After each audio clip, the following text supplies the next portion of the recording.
Hello, in this how-to video we'll show how to use form fields to create new properties in the Withthegrid platform.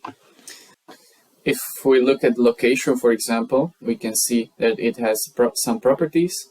The same holds for lines, and we can also go to groups, and if we have a group it can also have some properties. Right now we can see that the only property that the group is allowed to have is its ID. If we go, for example, to locations, we can see that the location can have a couple of properties that are here configured.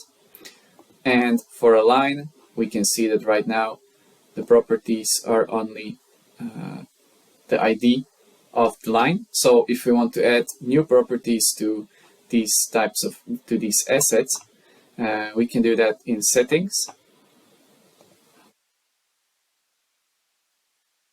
We can go navigate to form fields, and we can select an asset group. So for example, we can see that in these locations we have all these fields. So for example, let's go to lines and let's add a new field. A key can be, for example, expected length. We can select what is the type of this parameter. In this case it will be a number, and we can give it a name,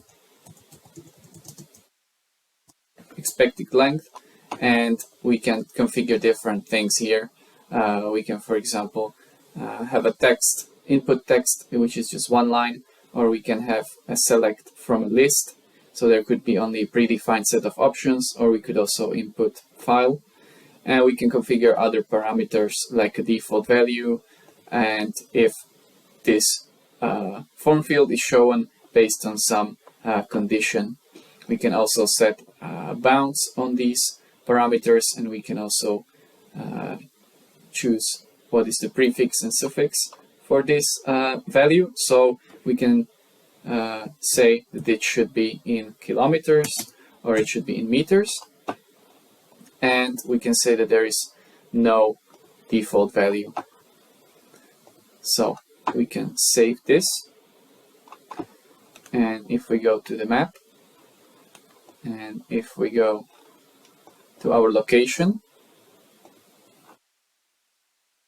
here we have those lines that we have created previously. And now we can see that we can add this new property, and we can say it's 110 meters, and we can save this. So this is a way to add properties to assets and to groups, locations, nodes, location ports, and lines.